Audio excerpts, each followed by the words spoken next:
S ಮಾನು ಅವರೇ ಹೇಳಿ. Sir ನನಗೀಗ ಒಂದು 20 ವಯಸ್ಸಿದೆ ಇವಾಗ. ನಿಮ್ಗೆ 20 ವರ್ಷ? ಹಾಂ ಸರ್. ಓಕೆ. ನಾನು ಒಂದು ಹುಡುಗಿನ ಲವ್ ಮಾಡ್ತಾ ಇದ್ದೀನಿ. Okay sir. ಓಕೆ. ಆಮೇಲೆ ಕೆಲವಷ್ಟು ದಿನ ಆದ್ಮೇಲೆ ಹ್ಞೂ ಅಂದ್ರು ಅವರಿಂದ, ಓಕೆ, ಕಡೆಯಿಂದ ಬಂತು. ಅವಾಗ ಚೆನ್ನಾಗೇ ಮಾಡ್ತಿದ್ವಿ ಒಂದಿಷ್ಟು ದಿನ.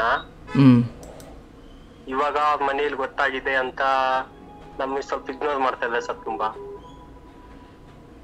ನಿಮ್ಮ ಅಪ್ಪ ಅಮ್ಮ ಏನು ಮಾಡ್ತಾರಪ್ಪ? ಅಪ್ಪ ಅಮ್ಮ ಸರ್ ರೈತ ಸರ್. ಏನಪ್ಪ?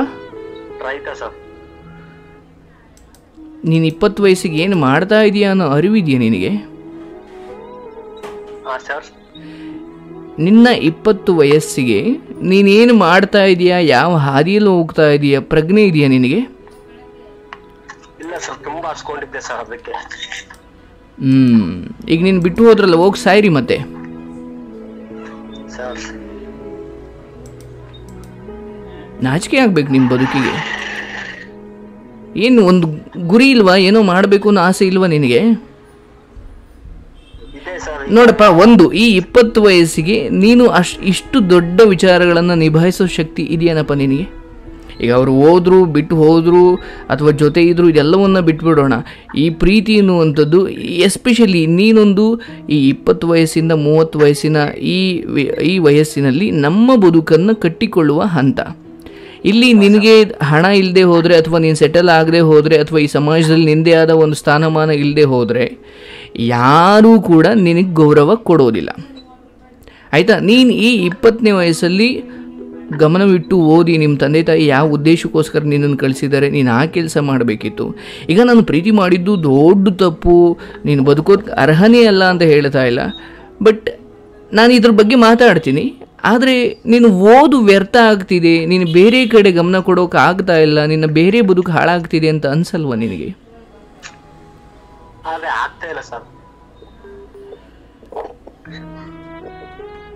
ಯಾವ ಕಾರಣಕ್ಕೆ ಬಿಟ್ಟು ಹೋದ್ರು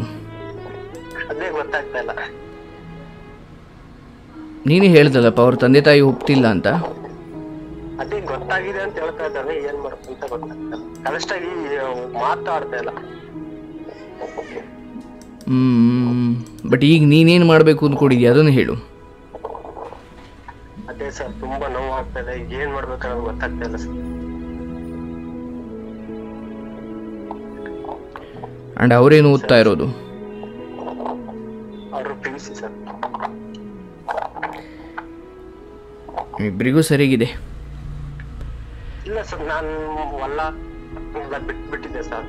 ಏನಪ್ಪ? ಅವ್ರ ಕಡೆ ನಾವು ಹೊಲ ಅಂದ್ಮೇಲೆ ನಾನು ಬಿಟ್ಬಿಟ್ಟಿದ್ದೆ. ನಾನು ಬಿಟ್ಟು ನನ್ನ ಪಾಡಿಗೆ ನಾನಿದ್ದೆ.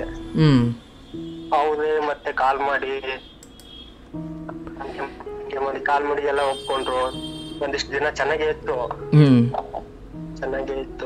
ಎಲ್ಲ. ಆಮೇಲೆ ಇತ್ತೀಚೆಗೆ ಏನೋ ಮನೆಗೆ ಗೊತ್ತಾಗಿದೆ ಅಂತ ಫುಲ್ ಇಗ್ನೋರ್ ಮಾಡ್ತಿದ್ದೆ. ನಾನು ನೋಡಕ್ ಆಗ್ತಾ ಇಲ್ಲ, ಮಾತಾಡಕ್ ಆಗ್ತಾ ಇಲ್ಲ. ನೋಡಪ್ಪ, ಈಗ ನಾನು ಇಲ್ಲಿ ಒಬ್ಬ ಜವಾಬ್ದಾರಿ ಸ್ಥಾನದಲ್ಲಿ ಕೂತು ನಿನಗೆ ನಾನು ಈ ವಿಚಾರದಲ್ಲಿ ಸಮಾಧಾನ ಹೇಳಲಿಕ್ಕೆ ನನಗಿಷ್ಟ ಇಲ್ಲ. ಮೊದಲನೇದಾಗಿ ನಿನ್ನನ್ನು ಇದರಿಂದ ಬಿಡಿಸೋ ಪ್ರಯತ್ನ ಅಷ್ಟೇ ನಂದು. ಆ್ಯಂಡ್ ನೀನು ಹೋಗ್ತಾ ಇರೋ ದಾರಿ ತಪ್ಪು, ಆ್ಯಂಡ್ ನಿನ್ನ ಯೋಚನೆಗಳು ತಪ್ಪು. ನಿನ್ನ ವಯಸ್ಸಿಗೂ ಆ್ಯಂಡ್ ನಿನ್ನ ಸ್ಥಿತಿಗತಿಗೂ, ನಿಮ್ಮ ತಂದೆ ತಾಯಿಗಳ ಸ್ಥಿತಿಗತಿಗೂ, ನೀನು ಮಾಡ್ತಾ ಇರೋದಕ್ಕೂ ಬಹುಶಃ ನಿನ್ನ ಬದುಕನ್ನು ನೀನೇ ಸಂಪೂರ್ಣವಾಗಿ ಖಂಡಿತ ತಪ್ಪಪ್ಪ. ಲವ್ ಮಾಡಬಾರ್ದು ಅಂತ ಹೇಳ್ತಾ ಇಲ್ಲಪ್ಪ. ಈ ವಯಸ್ಸಲ್ಲಿ ನಿನಗೆ ಅದು ನಿಭಾಯಿಸೋ ಶಕ್ತಿ ಇಲ್ವೋ?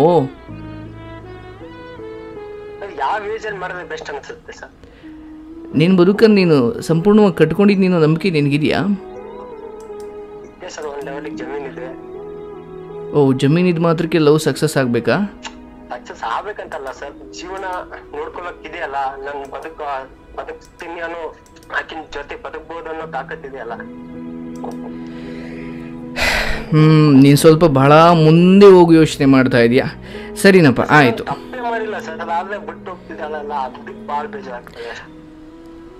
ಇಲ್ಲಿ ಅವ್ರು ನನಗೆ ತಪ್ಪು ಅಂತ ಖಂಡಿತ ಅನ್ನಿಸ್ತಾ ಇಲ್ಲ. ಈಗ ಅವರು PUCಯಲ್ಲಿದ್ದು ಒಬ್ಬ ವಿದ್ಯಾರ್ಥಿಯಾಗಿ ಅವ್ರು ಏನು ಎಚ್ಚೆತ್ತುಕೊಳ್ಬೇಕು, ಅವ್ರು ತಪ್ಪು ಅಂತ ಗೊತ್ತಾಯಿತು, ಅಥವಾ ಅವ್ರ ತಂದೆ ತಾಯಿಗೆ ಗೊತ್ತಾಯಿತು.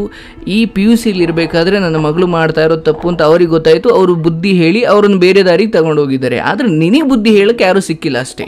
ಹಾಗಾಗಿ ನೀನು ಇಷ್ಟೇ ಹೆಚ್ಕೊಂಡ್ಬಿಟ್ಟಿದೀಯ. ಅದಕ್ಕೆ ಸರ್ ನಿಮ್ ಜೊತೆ ಮಾತಾಡ್ಬೇಕು ಅನಿಸ್ತಾ ಇತ್ತು. ನೋಡಪ್ಪ, ನಾನು ನಿನಗಿಷ್ಟೇ ಹೇಳೋದು, ಈ ಪ್ರೀತಿ ವಿಚಾರವಾಗಿ ನೀನು ಸಮಾಧಾನ ಮಾಡಿಸಿಕೊಳ್ಳಕ್ಕೆ ಅರ್ಹನಲ್ಲ ನೀನು.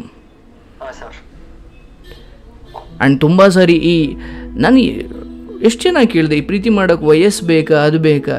ವಯಸ್ಸು ಬೇಕಾಗಿಲ್ಲಪ್ಪ, ಬಟ್ ಅದನ್ನು ನಿಭಾಯಿಸೋಕೊಂದು ಪ್ರಬುದ್ಧತೆ ಅಂತೂ ಬೇಕಪ್ಪ. ನೀನು ಇದು ಹುಡುಗ ಹುಡುಗಿ ಪ್ರೀತಿ ಎಂದಾಗ ಮಾತ್ರ ಇದಿಷ್ಟು ತೀವ್ರತೆ ಪಡ್ಕೊಳ್ಳುತ್ತೆ. ಈಗ ಫ್ರೆಂಡ್ಸ್ಗಳು ಪ್ರೀತಿ, ಫ್ರೆಂಡ್ಸು ಚಿಕ್ಕ ವಯಸ್ಸಿಂದ ಶುರುವಾಗ್ತಾರೆ, ಅಲ್ಲಿ ಯಾಕೆ ನಮ್ಗೆ ಅದಷ್ಟು ತೊಂದರೆ ಕೊಡೋದಿಲ್ಲ? ಬಟ್ ಹುಡುಗ ಹುಡುಗಿ ಅಂತ ಬಂದಾಗ ಯಾಕೆ ಮಾತ್ರ ಇಷ್ಟೊಂದು ನಾವು ಹಚ್ಕೊಳ್ತಾ ಹೋಗ್ತೀವಿ? ಪ್ರೀತಿ ಪ್ರೀತಿನೇ, ಆದರೆ ಇದು ಜೀವನದುದ್ದಕ್ಕೂ ನಮ್ಮ ಸಂಗಾತಿಯಾಗಿ ಬರಬೇಕಾಗಿರೋ ಒಂದು ಸ್ಥಾನಮಾನದ ವಿಚಾರ, ಹೌದಲ್ವಾ? ಇದು ಕೇವಲ ಫ್ರೆಂಡ್ಸ್ ವಿಚಾರ ಅಲ್ಲ. ಆದರೆ ಆ ರೀತಿ ಜೀವನದುದ್ದಕ್ಕೂ ನಮ್ಮ ಜೊತೆ ಇರಬೇಕು ಅಂದರೆ ಒಂದು ಬೇರೆದೇ ಆದ ಪ್ರಬುದ್ಧತೆ ಇರಬೇಕು. ಈಗ ನಿನಗೆ 20 ವಯಸ್ಸಲ್ಲಿ ಆ ಪ್ರಬುದ್ಧತೆ ಇಲ್ಲ ಅಂತ ನಾನು ಹೇಳ್ತಾ ಇಲ್ಲ, ಆದರೆ ನಿನ್ನದೇ ವಯಸ್ಸಿನ ಬೇರೆ ಮಕ್ಕಳು ಯಾವ ರೀತಿ ಇದ್ದಾರೆ, ನೀನೇನು ಯೋಚನೆ ಮಾಡ್ತಾ ಇದೆಯಾ? ಆ್ಯಂಡ್ ಈಗ ನೋಡಪ್ಪ, ಹೆಣ್ಮಕ್ಳನ್ನ ಬೇಗ ಮದುವೆ ಮಾಡಿ ಕಳಿಸ್ಬಿಡ್ತಾರೆ, ಆದರೆ ನಿನಗೆ ಒಂದು 25-26 ವಯಸ್ಸಾಗೋವರೆಗೂ ನೀನು ಹಾಗೆ ಇರ್ತೀಯ, ಬಟ್ ಅಲ್ಲಿವರೆಗೂ ಆ ಹುಡುಗಿ ಇರ್ತಾರಾ? ಆ್ಯಂಡ್ ಇದೆಲ್ಲವನ್ನು ಸೈಡ್ಗೆ ಇಟ್ಬಿಡಪ್ಪ. ಒಂದು ಸಾರ್ವತ್ರಿಕವಾಗಿ ಯೂನಿವರ್ಸಲ್ ಆಗಿ ಒಂದು ನೀತಿ ರೀತಿಗಳಿದಾವಪ್ಪ, ಆಯಿತಾ? ಇಷ್ಟು ವಯಸ್ಸಿಗೆ ಮದುವೆ ಆಗಬೇಕು ಅಥವಾ ಇಷ್ಟು ವಯಸ್ಸಿನವರಿಗೆ ಒಂದು ಪ್ರಬುದ್ಧತೆ ಅಂತ ಇರುತ್ತೆ. ಪ್ರಬುದ್ಧತೆ ಬಿಟ್ಬಿಡೋಣ, ಇಷ್ಟು ವಯಸ್ಸಲ್ಲಿ ಇಂತಿಂಥ ಕೆಲಸ ಮಾಡಬೇಕು. ಈಗ ಮನೆಯಲ್ಲಿ ತೆವಳೋದಿಕ್ಕೂ ಕಷ್ಟವಾಗ್ತಿರೋ ಚಿಕ್ಕ ಚಿಕ್ಕ ಪುಟಾಣಿ ಮಕ್ಕಳುಗಳು ನಾನು ಲಾಂಗ್ ಜಂಪ್ ನೆಗಿಬೇಕು ಅಂತ ಆಸೆ ಪಡೋದ್ರಲ್ಲಿ ಅಥವಾ ಲಾಂಗ್ ಜಂಪ್ ನೆಗಿತೀನಿ ಅಂತ ಪ್ರಯತ್ನ ಪಡೋದ್ರಲ್ಲಿ ಅರ್ಥನೇ ಇಲ್ಲ. ಅವಕ್ಕಿನ್ನೂ ನಡೆಯೋಕ್ಕೆ ಬರ್ತಾ ಇಲ್ಲ ಅಂದಾಗ ನಾನು ರನ್ನಿಂಗ್ ರೇಸ್ ಓಡ್ತೀನಿ ಅಂತ ಅದು ದೊಡ್ಡವರಾಗಿ ಅಂತ ಯೋಚನೆ ಮಾಡಿದ್ರೆ ಅದಕ್ಕೊಂದು ಅರ್ಥ ಇದೆ. ಇನ್ನೂ ತೆವಳೋಕೆ ಬರ್ತಾ ಇಲ್ಲ ಅಂತ ಅಂದಾಗ ಆ ಪ್ರಯತ್ನ ಮಾಡೋದು ನಮ್ಗೆ ನಾವು ಶಿಕ್ಷೆ ಕೊಟ್ಕೊಂಡಂಗಲ್ವಾ? ಈಗ ನಾನು ಈ ಉದಾಹರಣೆ ಯಾಕೆ ಹೇಳ್ದೆ ಅಂದರೆ, ನೀನು ಪ್ರಬುದ್ಧನಲ್ಲ, ನಿನಗೇನು ಗೊತ್ತಿಲ್ಲ ಅಂತ ಅಲ್ಲ, ಬಟ್ ನೀನು ತೆವಳಿ ಅಂಬೆಗಾಲೂರಿ ಎದ್ದು ಓಡಾಡಬೇಕಾಗಿರೋ ಸಮಯದಲ್ಲಿ ನಿನ್ನ ಗಮನವನ್ನು ಬೇರೆ ಕಡೆ ಕೊಟ್ಟು ಒಂದು ರೀತಿ ಅವ್ರು ಬರ್ತಾರಪ್ಪ. ಈಗ ನೋಡಪ್ಪ, ಈಗ ಹೋಗಿದ್ದಾರೆ ಮತ್ತೆ ಏನಪ್ಪ ನಾನು ಚೆನ್ನಾಗೇ ಐತೆ ಓದ್ಬಿಡ ಅಂತ ಬಿಟ್ಟಾಕ್ಬಿಟ್ಟಿದ್ದೆ ಒಂದ್ಸಲ ಪ್ರಪೋಸ್ ಮಾಡಿ. ಆಮೇಲೆ ಅವ್ರು ತಾನೇ ಬಂದು ನನ್ ಜೊತೆ ಎಲ್ಲ ಚೆನ್ನಾಗಿ ಮಾತಾಡಿ, ನನ್ ಜೊತೆ ಫೋನಲ್ಲಿ 24 ಗಂಟೆ ಮಾತಾಡಿ, ನನ್ ಜೊತೆ ಸುತ್ತಾಡಿ, ಇವಾಗ ಸಡನ್ಲಿ ಬಿಟ್ಟು ಹೋಗಲ್ಲ, ಸ್ವಲ್ಪ ಭಾಗ ನೋವುತ್ತಲ್ಲ ಸರ್ ಮನ್ಸಿಗೆ. ನೀನೊಂದು ಮಾತು ಹೇಳಿದೆ, ನಾನು ಬಿಟ್ಟಿದ್ದೆ ಸರ್, ಅವರೇ ಬಂದರು ಸರ್. ಇಂಥವ್ರು ಇನ್ನೂ 1000 ಜನ ಬರ್ತಾರಪ್ಪ. ನಿನಗೊಂದು ಬುದ್ಧಿ ಅಂತ ಇದೆ ತಾನೇ? ಈಗ ನಿನಗೊಂದು ಸೊಳ್ಳೆನೋ ಅಥವಾ ಏನೋ ಒಂದು ಕಚ್ಚಿದಾಗ ಯಾರೋ ಬೇರೆಯವರು ಬಂದು ಕೆರೀಲಿ ಅಂತ ಸುಮ್ಮನೆ ಆಗ್ತೀಯ, ಅದು ನಿನಗೊಂದು ಪ್ರಜ್ಞೆ ತಾನೇ? ಓ, ಸೊಳ್ಳೆ ಕಚ್ಚದಂಗೆ ಅಥವಾ ಕಚ್ಚಿರೋ ಜಾಗ ಕೆರ್ಕೊಳ್ಳೋದು ಅದು ನಿನ್ನ ಕೆಲಸ ತಾನೇ? ಈಗ ಹಸಿದಾಗ ಊಟ ಬೇಕು ಅಂತ ನೀನು ಪ್ರಯತ್ನ ಪಡೋದಾದರೆ ಅಥವಾ ಹಸಿದಾಗ ಊಟ ಮಾಡಬೇಕು ಅಂತ ಗೊತ್ತಾಗೋದಾದರೆ, ಯಾರೋ ನನ್ನ ನೆಮ್ಮದಿಯನ್ನು ಹಾಳು ಮಾಡ್ತಿದ್ದಾರೆ, ಅವರಿಂದ ದೂರ ಇರಬೇಕು ಅಂತ ಗೊತ್ತಾಗಲ್ವಾ? ಎಲ್ಲ ನಾಳೆ ಬರ್ತಾಳೆ ಅಂತ ಮನ್ಸು ಹೇಳ್ತದೆ, ಅವಾಗ ನಾನು ಯಾವ ಡಿಸಿಷನ್ ತಗೋದು ಬೆಸ್ಟ್ ಅನ್ಸುತ್ತೆ ಸರ್? ಅವ್ರು ಬರಲಿ ಬರ್ದೇನೆ ಇರಲಿ, ನಿನ್ನ ಬದುಕನ್ನು ಇನ್ನೊಬ್ಬರ ಮೇಲೆ ಹಾಕೊಂಡು ಕೂತ್ಕೊಳ್ಬೇಡ. ಬಂದ್ರ ಬೋನಸ್ಸು, ಬರಲಿಲ್ವಾ ಅದು ಇನ್ನೊಂದು ಯಾವುದೋ ಒಂದು ರೀತಿಯ ಬದುಕಿಗೆ ಮುನ್ನೋಡಿ. ಓ, ನಿನ್ಗೆ ಬಿಡೋಕ್ಕಾಗ್ತಿಲ್ಲ ಅನ್ನೋದು ಪ್ರಾಬ್ಲಮ್.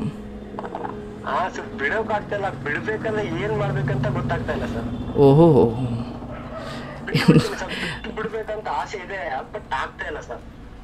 ಓಕೆನಪ್ಪ, ಆಯಿತು, ಬಿಡಬೇಡ. ದಿಸ ನೆನೆಸ್ಕೋ, ಅವ್ರ ಮಂತಕ್ಕೆ ಹೋಗು, ಬೈಸ್ಕೋ ಅಥವಾ ಇನ್ನೊಮ್ಮೆ ರಿಜೆಕ್ಟ್ ಮಾಡಿಸ್ಕೋ. ಇಲ್ಲಿ ಕೇಳಪ್ಪ, ಕೇಳಿಸ್ಕೋ, ಬಿಡಬೇಡ. ನೀನೇ ಮೆಸೇಜ್ ಮಾಡು, ನೀನೇ ಹಿಂದೆ ಬೀಳು. ಎಜುಕೇಷನ್ ಹೋದ್ರೂ ಹೋಗ್ಲಪ್ಪ, ಇನ್ನೊಂದು ದಿವಸ ಮಾಡ್ಕೊಳ್ಬೋದು. ಇದು ಸಿಗುತ್ತಾ? ನೀನು ಬದುಕು ಬೀದಿಗೆ ಬಂದರೂ ತಾನೇ, ಇಲ್ಲಿ ಎಲ್ಲ ಒಂದು ಕಡೆ ಮನೆ ಕಂಡು ಸಾಯ್ಬೋದಪ್ಪ, ತೊಂದರೆ ಇಲ್ಲ. ಅವ್ರ ಪಾಡಿಗೆ ಅವ್ರ ಮದುವೆಯಾಗಿ ಯಾರನ್ನೂ ಮದುವೆಯಾಗಿ ಹೋಗಲಿ, ನೀನಾದರೂ ಬಿಡಬೇಡ, ಅವ್ರ ಹಿಂದೆಲೇ ಹೋಗು. ನಿಮ್ಮ ತಂದೆ ತಾಯಿ ಅನಾಥವಾದ್ರೂ ಪರವಾಗಿಲ್ಲ, ನಿನ್ನ ಪಾಡಿಗೆ ನೀನು ಕೆಲಸ ಮಾಡು. ನಿನ್ಗೇನು ಬೇಕು? ಒಂದು ಕ್ಷಣದ ಮಜಾ ಬೇಕು ತಾನೇ? ಈ 20 ವಯಸ್ಸಿಗೆ ನಿನ್ಗೆ ಇಷ್ಟೆಲ್ಲ ಬುದ್ಧಿವಂತ ಆಗಿ ನಾನು ಹೇಳ್ತಾ ಇರೋದು ನಿನ್ನ ಪ್ರೀತಿ ವಿಚಾರವಾಗಲ್ಲಪ್ಪ. ನೀನು ಹಿಂಗೆ ಹೋದ್ರೆ ನೀನು ಅಂತಿಮವಾಗಿ ತಲುಪೋದು ಅಲ್ಲಿಗೇನೆ. ನಿನ್ನ ಜಮೀನು, ನಿನ್ನ ಆಸ್ತಿ, ಇದು ಯಾವುದು ನಿನ್ನನ್ನು ಕಾಪಾಡೋದಿಲ್ಲ. ಅರ್ಥ ಆಯ್ತಾ? ಮಾಡ್ಬೇಕು ಹೇಳಿ ಸರ್? ನೀನು ಬಿಡೋದಿಕ್ಕೆ ಏನು ಮಾಡಬೇಡ, ಯಾವುದನ್ನು ನಿನ್ನದು ಅಂತ ಅಂದ್ಕೊಳ್ಬೇಡ. ಅದು ನಿಂದಲ್ಲ ಅಂದಮೇಲೆ ನೀನೇನಲ್ಲಿ ಬಿಡೋದು? ಮೊದಲು ಈ ಮೋಹವನ್ನು ಬಿಟ್ಟಾಕು. ಮೊದಲು ನೀನು ಎಲ್ಲಿದ್ದೀಯ, ನಿಜವಾಗಲೂ ನಿನ್ನ ಕರ್ತವ್ಯ ಏನು, ಆ್ಯಂಡ್ ನೀನು ಈ ಸಮಯದಲ್ಲಿ ಈ ಸಮಾಜದಲ್ಲಿ ನಿನ್ನದೇ ಆದ ಒಂದು ಸ್ಥಾನಮಾನವನ್ನು, ನಿನ್ನದೇ ಆದ, ಈಗ ಅಪ್ಪ ಮಾಡಿರೋದು ಏನೇ ಇರ್ಬೋದು ನಿಮ್ಮ ಮನೆ ಕಡೆ, ಬಟ್ ನೀನಿಲ್ಲೇನು ಮಾಡ್ತಾ ಇದೀಯಾ ಆ್ಯಂಡ್ ನೀನೇನು ಮಾಡಿದೀಯಾ ಅದು ಬೇಕು. ನಾನು ಬರೀ ಹಣವನ್ನೇ ಸಂಪಾದಿಸು ಅಂತ ನಾನು ಹೇಳ್ತಾ ಇಲ್ಲ. ಈಗ ಯಾರೊಬ್ಬರು ನಿನ್ನನ್ನು ಇದ್ದಕ್ಕಿದ್ದಾಗಿ ರಿಜೆಕ್ಟ್ ಮಾಡಿ ಹೋದರು ಅಂದರೆ ಅದು ನಿನಗೆ ಛಲ ಆಗಬೇಕು. ಅರೆ ಇಷ್ಟೆಲ್ಲ ಆಸೆ ಹುಡ್ಸಿ, ಇಷ್ಟೆಲ್ಲ ಭರವಸೆ ಕೊಟ್ಟು, ಇಷ್ಟೇ ಬದುಕಿನ ಸರ್ವಸ್ವ ಅಂದ್ಕೊಂಡು ಇದ್ದಕ್ಕಿದ್ದ ಹಾಗೆ ಬಿಟ್ಟು ಹೋಗ್ತಾರೆ ಅಂದರೆ ಇಲ್ಲಿ ಅವರಲ್ಲೇನೋ ತಪ್ಪಿದೆ ಅಂತ ಆಯ್ತಲ್ವಾ? ಅಥವಾ ಅವ್ರು ನಿಮ್ಮನ್ನು ಸರಿಯಾಗಿ ಅರ್ಥ ಮಾಡ್ಕೊಂಡಿಲ್ವೋ, ಅಥವಾ ನೀವು ಅವರನ್ನು ಯಾವುದೋ ಒಂದು ರೀತಿಯಲ್ಲಿ ಸರಿಯಾಗಿ ಆಕೆ ನಿರೀಕ್ಷೆ ಮಾಡ್ದಂಗೆ ನೋಡ್ಕೊಳ್ಳೋಕ್ಕಾಗಲಿಲ್ವೋ? ಸಮಸ್ಯೆ ಬೇರೆ ಏನೇ ಇರ್ಬೋದು, ಅಥವಾ ಕಾರಣಗಳು ಬೇರೆ ಏನೇ ಇರ್ಬೋದು. ಆದರೆ ನನ್ನಿಂದ ಬರೋ ಸಲಹೆ ಇಷ್ಟೇ, ನೀನು ಇದಕ್ಕೆ ಪ್ರಶ್ನೆ ಮಾಡ್ತಾ ಹೋದಷ್ಟು ಇದೊಂದು ವಿತಂಡವಾದ ಅಂತ ನಾನು ನಿನ್ನನ್ನು ಕೈ ಬಿಡ್ತೀನಿ ಅಷ್ಟೇ. ಬಟ್ ಒಂದು ಸಲಹೆ ಕೊಡೋದಾದರೆ, ನೀನು ಈ ವಯಸ್ಸಲ್ಲಿ, ಅಥವಾ ವಯಸ್ಸು ಬಿಟ್ಬಿಡೋಣ, ನೀನು ಮಾಡ್ತಾ ಇರೋ ತಪ್ಪು ಆ್ಯಂಡ್ ನೀನು ಹೋಗ್ತಾ ಇರೋ ದಾರಿ ತಪ್ಪು ಆ್ಯಂಡ್ ನೀನು ಮಾಡ್ತಾ ಇರೋ ಯೋಚನೆಗಳಿಂದ ಇದನ್ನು ಬಿಟ್ಟು, ಈ ಪ್ರೀತಿನೂ ನಿನ್ನ ಬದುಕಲ್ಲಿ ಒಂದು ಪುಟ್ಟ ಚಿಕ್ಕ ವಿಚಾರ, ಇದನ್ನೇ ಬದುಕಿನ ಎಲ್ಲವೂ ಸರ್ವಸ್ವ ಅಂದುಕೊಂಡು ಇದರಲ್ಲೇ ಮುಳುಗಿ ಹೋದಾಗ ನಿನ್ನ ಜೊತೆ ಇರೋರು, ನಿನ್ನ ಫ್ರೆಂಡ್ಸು ಅಥವಾ ಇಡೀ ಜಗತ್ತು ಮುಂದೆ ಹೋಗ್ಬಿಟ್ಟಿರುತ್ತೆ, ನೀನಿನ್ನೂ ಇಲ್ಲೇ ಉಳ್ಕೊಂಡಿರ್ತೀಯ. ಯಾಕಂದರೆ ನೀನು ನಿನ್ನದಲ್ಲದೆ ಯಾವುದೋ ಒಂದು ವಿಚಾರದಲ್ಲಿ ಮುಳುಗೋಗ್ಬಿಟ್ಟಿದೀಯ, ಇದನ್ನೇ ಜಗತ್ತು ಅಂದ್ಕೊಂಡ್ಬಿಟ್ಟಿದೀಯ. ಬಟ್ ಅವ್ರು ನೋಡು, ಸಿಂಪಲ್ ಬಿಟ್ಟು ಹೋದರು, ಬುದ್ಧಿವಂತರಿ ಅವರು. ಇಟ್ ಮೀನ್ಸ್ ನಾನು ಏನು ಹೇಳೋಕ್ಕೆ ಹೊರಟಿದ್ದೀನಿ ಅಂತ ಅರ್ಥ ಮಾಡ್ಕೊ. ಕೆಲವೊಂದನ್ನು ನಾನು ನಿಮಗೆ ಹಾಸ್ಯದ ಮೂಲಕ ಅಥವಾ ಬೇರೆ ಒಂಥರ ಉಡಾಫಿ ರೀತಿಯಲ್ಲಿ ನಿಮಗೆ ಏನೋ ಹೇಳಲಿಕ್ಕೆ ಪ್ರಯತ್ನ ಮಾಡ್ತೀನಿ ಹೊರತು ನಿಮ್ಮನ್ನು ಹಾಡ್ಕೊಂಡು ನಾನು ಯಾರನ್ನೂ ಡಿಮೋಟಿವೇಟ್ ಮಾಡೋಕ್ಕೆ ಇಲ್ಲಿ ಕೂತಿಲ್ಲ. ಅರ್ಥ ಮಾಡ್ಕೋ. ಪ್ರೀತಿ ಮಾಡೋದು ತಪ್ಪ, ಅದಕ್ಕೊಂದು ವಯಸ್ಸು ಬೇಕಾ? ಖಂಡಿತ ಬೇಕಿಲ್ಲ. ಬಟ್ ನಿನ್ನನ್ನು ಅರ್ಥ ಮಾಡ್ಕೊಳ್ಳೋ ಮನಸ್ಸು ಬೇಕು, ರೈಟ್? ನೀನು ಸರ್ ಆಕೆ ನಾನು ತುಂಬ ಚೆನ್ನಾಗಿ ಅರ್ಥ ಮಾಡ್ಕೊಂಡಿದ್ದೀನಿ ಸರ್, ಆಕೆ ನನಗೆ ಸರ್ವಸ್ವ ಸರ್, ಇದೇ ಭಾವನೆಗಳು ಅವರಲ್ಲೂ ಇದ್ದಾಗ ಮಾತ್ರ ನಿನ್ನ ಪ್ರೀತಿ ಸಕ್ಸಸ್ ಆಗುತ್ತೆ, ರೈಟ್? ನೀನು ಒಬ್ಬನೇ ಬರೀ ಅವರನ್ನ ಒಲಿಸ್ಕೊಳ್ಳೋದೇ ನಿನ್ನ ಜೀವನ ಆಗೋದ್ರೆ ಅಲ್ಲಿ ಪಡ್ಕೊಂಡಿದ್ದೇನು? ದಯವಿಟ್ಟು ನೋಡು ವಿರಾಟ್, ಈಗ ನಿನ್ನ ಹುಡುಕೊಂಡು ಕೆಲವು ವಿಚಾರಗಳು ಬರ್ತವೆ ಸರ್. ಈಗ ನೀವು ಓದ್ತಾ ಇದ್ದೀರಾ, ಈ ವಯಸ್ಸಲ್ಲಿ ಇದ್ದೀರಾ, ಮನೆ ಕಡೆ ಎಲ್ಲವೂ ಚೆನ್ನಾಗಿರ್ಬೋದು, ಎಲ್ಲವೂ ಓಕೆ, ಹೋಗ್ತಾ ಇರಿ. ಬಟ್ ಒಂದೇ ಒಂದು ಸತ್ಯ ಅರ್ಥ ಮಾಡ್ಕೊಂಡು, ನಿಮ್ಮನ್ನು ಯಾವ ವಿಚಾರಗಳು ಹುಡುಕೊಂಬರ್ತವೆ, ಅದು ಹೆಣ್ಣು ಹೊನ್ನು ಮಣ್ಣು ಯಾವುದೇ ಆಗಿರ್ಬೋದು, ನಿಮಗೆ ಸರಿ ಅನ್ನಿಸ್ಬೇಕು. ಎಸ್, ಇವರು ನನ್ನ ಬದುಕಿನ ಪೂರ್ತಿ ಇರೋದಕ್ಕೆ ಯೋಗ್ಯರು, ಇವರು ನನ್ನನ್ನು ಅರ್ಥ ಮಾಡ್ಕೊಳ್ತಾರೆ, ಇವರು ದುಡ್ಡಿದ್ದಾಗ ಒಂಥರ, ಇಲ್ಲದೇ ಇದ್ದಾಗ ಒಂಥರ, ಅಥವಾ ಕೋಪ ಬಂದಾಗ ಒಂಥರ, ಎಲ್ಲವೂ ಸರಿ ಇದ್ದಾಗ ಒಂಥರ, ಆ ಥರ ಅಲ್ಲ. ಎಲ್ಲ ಸಮಯದಲ್ಲೂ ಕೂಡ ನಿನ್ನನ್ನು ಅದೇ ರೀತಿ ಪ್ರೀತಿ ಮಾಡಬೇಕು ಅವರು. ಇಂಥವರನ್ನು ಆಯ್ಕೆ ಮಾಡ್ಕೊ. ಆ್ಯಂಡ್ ನಿಜವಾದ ಪ್ರೀತಿ ಕೇವಲ ಆಕರ್ಷಣೆಗಳಲ್ಲಿಲ್ಲ, ಅದು ಹೊಂದಾಣಿಕೆಯಲ್ಲಿದೆ. ಈಗ ನಮ್ಮ ಅಪ್ಪನ್ನು ಒಪ್ಪಿಸಿ ನಾನು ನಿನ್ನನ್ನು ಪಡ್ಕೊಳ್ತೀನಿ ಅನ್ನೋದು ನಿಜವಾದ ಪ್ರೇಮ. ಅವರ ಅಪ್ಪನನ್ನು ವಿರೋಧ ಕಟ್ಕೊಳ್ಳಿ ಅಂತ ಅಲ್ಲ, ಬಟ್ ನಿನ್ನ ಒಳ್ಳೆತನವನ್ನು ಅಥವಾ ನಿನ್ನ ಹೊಂದಾಣಿಕೆಯನ್ನು, ನಿನ್ನ ನಿಜವಾದ ಪ್ರೀತಿಯನ್ನು ಅಲ್ಲಿ ಒಪ್ಪಿಸೋ ಧೈರ್ಯ ಇರಬೇಕು ತಾನೇ ಪ್ರೀತಿ ಮಾಡಿದವ್ರಿಗೆ. ಏನೋ ಖುಷಿಗೆ ಪ್ರೀತಿ ಮಾಡೋದು, ಆಮೇಲೆ ಯಾವುದೋ ಒಂದು ಅಡೆತಡೆ ಬಂದ ಮೇಲೆ ಇದಕ್ಕಿದ್ದಾಗೆ ಬ್ಲಾಕ್ ಮಾಡೋದು, ಇದು ಇವತ್ತಿಗೆ ಆಗ್ತಾ ಇರೋದು. ಇಂಥ ಪ್ರೀತಿಗಳು ನಿನಗೆ ಅವಶ್ಯಕತೆ ಇಲ್ಲಪ್ಪ. ಆ್ಯಂಡ್ ಬೇಜಾರು ಮಾಡ್ಕೊಂಬೇಡ, ನಿನಗೆ ನಾನು ಬುದ್ಧಿ ಇಲ್ದೋನು ಅದು ಇದು ಏನೂ ಅಲ್ಲ, ನೀನು ಎಲ್ಲ ರೀತಿಯಲ್ಲೂ ಸರಿ ಇದೆಯಾ. ಬಟ್ ನೀನು ಆಯ್ಕೆ ಮಾಡ್ಕೊಂಡಿರೋರು ತಪ್ಪಿದ್ದಾರೆ. ಈಗ ನಾನು ಅವರನ್ನು ಕೆಟ್ಟವರು ಅಂತ ಹೇಳ್ತಾ ಇಲ್ಲ, ಬಟ್ ಅವ್ರ ಬದುಕನ್ನು ನೆಮ್ಮದಿಯಾಗಿರ್ಸ್ಕೊಳಕ್ಕೆ ಅವ್ರು ಏನು ಮಾಡಬೇಕು ಅವ್ರು ಮಾಡ್ಕೊಂಡಿದ್ದಾರೆ. ಆದರೆ ನೀನು ನಿಜವಾಗ್ಲೂ ಪ್ರೀತಿ ಮಾಡಿದು ನೀನು ಇಲ್ಲಿ ಕೊರಗ್ತಾ ಇದೆಯಾ. ಹಾಗಾಗಿ ನಾನು ತುಂಬ ಒಳ್ಳೆಯವನು, ನನಗೆ ಯಾಕೆ ಈ ರೀತಿ ಆಗ್ತಾ ಇದೆ ಅಂತ ದಡ್ಡತನ ತೋರಿಸ್ಬೇಡಿ. ಓಕೆ, ಇಲ್ಲೇನೋ ನನ್ನಿಂದಲೇ ಏನೋ ಒಂದು ಚಿಕ್ಕ ಆಯ್ಕೆಯಲ್ಲಿ ತಪ್ಪಾಗಿರ್ಬೋದು, ಅಥವಾ ನನ್ನನ್ನು ಸರಿಯಾಗಿ ಅರ್ಥ ಮಾಡ್ಕೊಳ್ದವ್ರಿಗೆ ನಾನು ಪ್ರೀತಿ ಕೊಟ್ಟಿರ್ಬೋದು. ಸರಿ, ಆಯಿತು, ಆಗಿದ್ದಾಯಿತು. ಇನ್ಮೇಲಾದರೂ ನಾನು ಒಳ್ಳೆ ರೀತಿಯಲ್ಲಿ ಇರ್ತೀನಿ ಅಂತ ನೀನು ನಿರ್ಧಾರ ಮಾಡು. ಆ್ಯಂಡ್ ನಿನ್ನ ಬದುಕು ಸರ್ ಇದು. ಈಗ ನೀವು ಇದರಿಂದ ಹೊರಗಡೆ ಬಂದು ಛಲವಂತನಾಗಿ ನಿನ್ನ ತಂದೆ ತಾಯಿಗೆ ಹೆಸರು ಬರುವಂತೆ, ನಿನ್ನ ಊರಿಗೆ ಅಥವಾ ನಿನ್ನ ಈ ಸಮಾಜದಲ್ಲಿ ಒಂದು ಹೆಸರು ಬರುವಂತೆ ನಿನ್ನ ಬದುಕನ್ನು ನೀನು ಕಟ್ಕೊಳ್ತೀನಿ ಅನ್ನೋದಾದರೆ ಅದು ನೀನೇ ಅನುಭವಿಸ್ಬೇಕು ಸರ್. ನಿನ್ನ ಹೆಸರನ್ನು, ನಿನ್ನ ಹಣವನ್ನು ನೀವು ನನಗೆ ಕೊಡಲ್ಲ ಸರ್, ಆಯಿತಾ? ಆ್ಯಂಡ್ ಅದೇ ಥರ ಇದರಲ್ಲಿ ಕೊರಗಿ ಇಲ್ಲೇ ಆಕೆ ನೆನಪಲ್ಲೇ 20 ವಯಸ್ಸಿಗೆ ದೇವದಾಸ ಆಗ್ತೀನಿ ಅಂದರೆ ಅದರಿಂದ ಬರೋ ಕೆಟ್ಟದನ್ನು ನೀನೇ ಅನುಭವಿಸು, ಅದನ್ನೂ ನೀನು ನನಗೆ ಕೊಡೋಕ್ಕಾಗಲ್ಲ. ಅದು ನಿನಗೆ ಬಿಡ್ತೀನಿ. ರಾತ್ರಿ ಎಲ್ಲ ಕೊರಗೋದು, ಕತ್ಲೆ ಮನೇಲಿ ಕೂತ್ಕೊಳೋದು, ಸ್ಯಾಡ್ ಸಾಂಗ್ಸ್ ಕೇಳೋದು, ನಿನ್ನ ವಿದ್ಯಾಭ್ಯಾಸ ಹಾಳಾಗುತ್ತೆ. ಗೊತ್ತಿದ್ದೋ ಗೊತ್ತಿಲ್ಲದಂಗೆ ನಿನಗೆ ಅನಾರೋಗ್ಯಗಳು ಸತ್ತುಕೊಳ್ತವೆ. ಗೊತ್ತಿದ್ದೋ ಗೊತ್ತಿಲ್ಲದಂಗೆ ನೀನು ಬಡವಾಗ್ತಾ ಬರ್ತೀಯ ಮಾನಸಿಕವಾಗಿ ಮತ್ತು ದೈಹಿಕವಾಗಿ, ಆಯಿತಾ? ಆ್ಯಂಡ್ ಯಾವತ್ತೂ ಒಂದು ದಿವಸ ನಿನ್ನ ಕೈಲಿ ಏನೂ ಆಗ್ತಾ ಇಲ್ಲ, ನೀನು ಕೆಲಸಕ್ಕೆ ಹೋಗ್ತಾ ಇಲ್ಲ, ಅಥವಾ ಯಾವಾಗಲೂ ಕೊರಕೊಂಡೇ ಕೂತಿದ್ಯಾ ಅಂದಾಗ ನಿನ್ನ ಅಪ್ಪ ಅಮ್ಮಂಗೂ ನೀನು ಭಾರ ಆಗಿಬಿಡ್ತೀಯ. ಸಮಾಜಕ್ಕಷ್ಟೇ ಇಲ್ಲ, ನಿಮ್ಮ ಮನೆಯವ್ರಿಗೆ ನೀನು ಭಾರ ಆಗಿಬಿಡ್ತೀಯ, ಆಯಿತಾ? ದಯವಿಟ್ಟು ಮೋಸ ಮಾಡಿಬಿಟ್ರು, ನಾನು ತುಂಬ ಚೆನ್ನಾಗಿ ಪ್ರೀತಿ ಮಾಡಿದ್ದೆ ಅಥವಾ ಪ್ರಾಮಾಣಿಕವಾಗಿದ್ದೆ, ಯಾವುದು ಈಗ ಅಲ್ಲಿ ಬೆಲೆ ಸಿಗದವರು, ನಿನ್ನ ಒಳ್ಳೆತನಕ್ಕೆ, ನಿನ್ನ ಪ್ರಾಮಾಣಿಕತೆಗೆ, ನಿನ್ನ ಪ್ರೀತಿಗೆ ಬೆಲೆ ಕೊಡದವ್ರ ಹತ್ರ ನೀನು ಇಡೀ ದಿನ ಪುಂಗಿ ಓದಿದ್ರು ಅದಕ್ಕೆ ಅರ್ಥ ಇಲ್ಲ, ಅದಕ್ಕೆ ಮಹತ್ವ ಇಲ್ಲ. ಒಳ್ಳೆಯದಾಗಲಿ. ಆ್ಯಂಡ್ ದಯವಿಟ್ಟು ಒಳ್ಳೆ ವಿದ್ಯಾಭ್ಯಾಸ ಮಾಡು. ಈ ವಿಚಾರ ಇದೆಯಲ್ಲ, ಬದುಕಲ್ಲಿ ಸೋಲು ಅನ್ನೋದು ಇಲ್ವಂತೆ. ಒಂದು ಗೆಲ್ತೀಯ, ಇಲ್ಲ ಕಲಿತೀಯ. ಇದರಿಂದ ಕಲ್ತೋ ಇಲ್ವೋ ನೀನು? ನೀನು ಸೋತೆ ಅಂದ್ಕೊಂಬೇಡ, ಅಥವಾ ಅಯ್ಯೋ ಆ ಹುಡುಗಿ ನಾನು ಬಿಟ್ಟು ಹೋಗ್ಬಿಟ್ರು, ಇಲ್ಲ ಇಲ್ಲ ಇಲ್ಲ. ನಿನ್ನಲ್ಲಿ ಒಳ್ಳೆಯ ಉದ್ದೇಶವಿರೋವರೆಗೂ ನೀನು ಯಾರನ್ನು ಕಳ್ಕೊಳ್ಳಲ್ಲ, ಅವ್ರು ನಿನ್ನನ್ನು ಕಳ್ಕೊಳ್ತಾ ಇದ್ದಾರೆ, ಬಟ್ ಅವ್ರಿಗೆ ಗೊತ್ತಾಗ್ತಾ ಇಲ್ಲ. ಹಾಗಾಗಿ ನಿನ್ನ ಮಹತ್ವ ನಿನಗೆ ಗೊತ್ತಿರಲಿ. ನಿನ್ನ ಬದುಕು, ನಿನ್ನ ವಿದ್ಯಾಭ್ಯಾಸ ಆ್ಯಂಡ್ ನಿನ್ನ ತಂದೆ ತಾಯಿ, ನಿನ್ನ ಕುಟುಂಬ, ನಿನ್ನ ಹೊಲ, ನಿನ್ನ ಮನೆ, ನೀನು ಚೆನ್ನಾಗಿದ್ದರೆ ಅಥವಾ ಎಲ್ಲ ರೀತಿಯಲ್ಲೂ ನೀನು ಚೆನ್ನಾಗಿದ್ದರೆ ಈ ಜಗತ್ತು ನಿನ್ನನ್ನು ಸನ್ಮಾನ ಮಾಡುತ್ತೆ.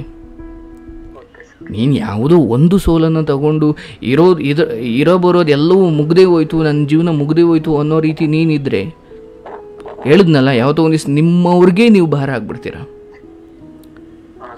Anyway, take it easy. And ಇಲ್ಲಿ ತೀರಾ ಮುಳುಗೋಗುವಂಥದ್ದು ಏನೂ ಆಗಿಲ್ಲ. ಯಾರು ಹೆಂಗೆ ಅಂತ ಸತ್ಯ ಅರ್ಥ ಆಯಿತು, ಒಳ್ಳೆಯದೇ ಆಯಿತು ಸ್ವಲ್ಪ ಈ ವಯಸ್ಸಲ್ಲಿ ಆಗಿದ್ದಕ್ಕೆ, ಅಲ್ವಾ? ಅರ್ಥ ಆಯ್ತಾ? ಒಳ್ಳೇದಾಗ್ಲಪ್ಪ. ತೀರಾ ಯೋಚನೆ ಮಾಡಿ ಆರೋಗ್ಯ ಕೆಡಿಸ್ಕೊಬೇಡ. God bless you. ನಂಬಿಕೆ ಇಟ್ಟು ಹೇಳಿದ್ದಕ್ಕೆ ಥ್ಯಾಂಕ್ ಯು. ಆ್ಯಂಡ್ ಹಾರೈಸ್ತೀನಿ ನಿನ್ನ ಬದುಕು ಚೆನ್ನಾಗಿರಲಿ. ಆ್ಯಂಡ್ ನಿನಗೆ ಪ್ರಬುದ್ಧತೆ ಇದೆ, ಬಟ್ ಎಲ್ಲೊಂದು ಕಡೆ ನಿನ್ನ ಅತಿಯಾದ ಒಳ್ಳೆಯತನ ಅಥವಾ ಅತಿಯಾದ ಪ್ರಾಮಾಣಿಕತೆ ಅದು ಬೇರೆಯವರಿಂದ ಮಿಸ್ಯೂಸ್ ಆಗಬಾರ್ದು, ರೈಟ್? ನೀನು ಒಳ್ಳೆಯವನು ಅನ್ನೋ ಕಾರಣಕ್ಕೆ ಎಲ್ಲ ಹಾಕೊಂಡು ಉಜ್ಜಿದ್ರೆ ಅದಕ್ಕೆ ಬೆಲೆನೇ ಇರಲ್ಲ. God bless you. Thank you so much. So sweet of you man. ಬೇಜಾರು ಮಾಡ್ಕೊಬೇಡ. ಕೆಲವೊಂದು ವಿಚಾರಗಳನ್ನು ತೀರಾ ಸ್ಮೂತಾಗಿ ಹೇಳೋಕ್ಕಾಗಲಿಲ್ಲ ಅಂದಾಗ ನಾವು ಅವ್ರಿಗೆ ಹಂಗೆ ಹೇಳಬೇಕು. ಅರ್ಥ ಮಾಡ್ಕೊಂಡಾ? God bless you. Thank you. ಸ್ನೇಹಿತರೆ, ನೋಡಿ, ನಾ ಯಾವುದೋ ಒಂದು ಪುಸ್ತಕದಲ್ಲಿ ಓದಿದ್ದು ಮಾತು, ಇಡೀ ದೇಶವನ್ನು ಹಾಳು ಮಾಡಬೇಕು ಅಂದರೆ ಬಾಂಬ್ನೇ ಹಾಕಬೇಕಾಗಿಲ್ಲ, ಯುದ್ಧವನ್ನೇ ಮಾಡಬೇಕಾಗಿಲ್ಲ. ಒಂದು ದೇಶದ ಶಿಕ್ಷಣ ವ್ಯವಸ್ಥೆಯನ್ನು ಕಲುಷಿತಗೊಳಿಸಿದ್ರೆ ಸಾಕು. ಅಂದರೆ ಕಷ್ಟಪಟ್ಟು ಓದಿ ಹಗಲು ರಾತ್ರಿ ಜ್ಞಾನವಂತನಾಗಿ ಡಿಗ್ರಿ ತಗೊಳ್ಳೋರ ನಡುವೆ ದುಡ್ಡಿಗೆ ಡಿಗ್ರಿ ಸರ್ಟಿಫಿಕೇಟ್ ಸಿಗೋದಾದರೆ, ದುಡ್ಡಿಗೆ ಪದವಿಗಳು ಸಿಗೋದಾದರೆ ಅದು ಶಿಕ್ಷಣ ವ್ಯವಸ್ಥೆ ಕೆಟ್ಟ ಅಂತ ಅರ್ಥ. ಅಂದರೆ ಶಿಕ್ಷಣ ವ್ಯವಸ್ಥೆ ಕೆಟ್ಟಿದೆ ಅಂತ ಅರ್ಥ. ಈಗ ಯಾರನ್ನೊಬ್ಬರನ್ನ ಇಂಜಿನಿಯರ್ ಅಂತ ನೇಮಕ ಮಾಡಿದ್ದೀರ, ಆತ ನಿಜವಾಗ್ಲೂ ಕಷ್ಟಪಟ್ಟು ಅದರ ಸ್ಕಿಲ್ಸ್ ತಿಳ್ಕೊಂಡು ಪರೀಕ್ಷೆ ಬರೆದು ಪದವಿ ತಗೊಂಡಿದ್ರೆ ಆತ ಕಟ್ಟುವ ಬಿಲ್ಡಿಂಗ್ ಕೂಡ ಅಷ್ಟೇ ಭದ್ರವಾಗಿರ್ತವೆ. ದುಡ್ಡು ಕೊಟ್ಟು ಬಂದಿರೋರ ಹತ್ರ ನೀವು ಮನೆ ಕಟ್ಸಿದ್ರೆ ಅಥವಾ ಯಾವ ಜ್ಞಾನವೂ ಇಲ್ಲ ಅಂಥ ಇಂಜಿನಿಯರ್ ಹತ್ರ ನೀವು ಮನೆ ಕಟ್ಸಿದ್ರೆ ಸಹಜವಾಗಿ ಅದು ಯಾವತ್ತೋ ಒಂದು ದಿವಸ ಎಲ್ಲರನ್ನೂ ತಿಂದು ಹಾಕುತ್ತೆ. ಹಾಗೆ ಒಬ್ಬ ಮನುಷ್ಯನನ್ನು ಕೊಲ್ಲಬೇಕು ಅಂದರೆ ಚೂರಿ ತಾಂಡೆ ಚುಚ್ಚಬೇಕು ಅಥವಾ ಕತ್ತಿಸಿಗೆ ಸಾಯಿಸಬೇಕು, ಇದೇ ಆಗಬೇಕಾಗಿಲ್ಲ. ನಾವು ಕೆಟ್ಟವರ ಸಹವಾಸ ಮಾಡಿದ್ರೆ ಸಾಕು. ನಿಮ್ಮ ಮನೆಯಲ್ಲಿ ಎಲ್ಲವೂ ಸರಿ ಇದೆ, ಮನೆಯಲ್ಲಿ ಸಂಸ್ಕಾರ ಕೊಟ್ಟಿದ್ದಾರೆ ಅಥವಾ ಮನೆಯಲ್ಲಿ ನಿಮ್ಮನ್ನು ಎಲ್ಲರೂ ಚೆನ್ನಾಗಿ ನೋಡ್ಕೊಳ್ತಾರೆ. ಆದರೆ ನೀವು ಆಚೆ ನಿಮ್ಮ ಮನೆಯವ್ರಿಗೆ ಗೊತ್ತಿಲ್ಲದಂಗೆ ಯಾರೋ ಕೆಟ್ಟವ್ರ ಸಹವಾಸ ಮಾಡಿದ್ದೀರಾ, ಕೆಟ್ಟವ್ರಿಗೆ ಪ್ರೀತಿ ಕೊಟ್ಟಿದ್ದೀರಾ ಅಥವಾ ಕೆಟ್ಟವ್ರ ಜೊತೆ ಇದ್ದೀರಾ, ಅಷ್ಟು ಸಾಕು ನಿಮ್ಮನ್ನು ಹಾಳು ಮಾಡೋಕ್ಕೆ. ಒಳ್ಳೆಯದನ್ನು ನಿಮ್ಮ ತಲೆಯೊಳಗಡೆ ಕೂರಿಸೋದಕ್ಕೆ ಕನಿಷ್ಠ ಪಕ್ಷ ವರ್ಷಾನುಗಟ್ಟಲೆ ಸಮಯ ಬೇಕು. ಆದರೆ ಕೆಟ್ಟ ವಿಚಾರಗಳು ನಿಮ್ಮನ್ನು ಆಕ್ರಮಿಸಿಕೊಳ್ಳೋದಕ್ಕೆ ಕ್ಷಣ ಕ್ಷಣ ಸಾಕು. ದಯವಿಟ್ಟು ಈ ವಿಚಾರ ನೆನ್ಪಿಟ್ಕೊಳ್ಳಿ. ಒಳ್ಳೆಯದಾಗಲಿ.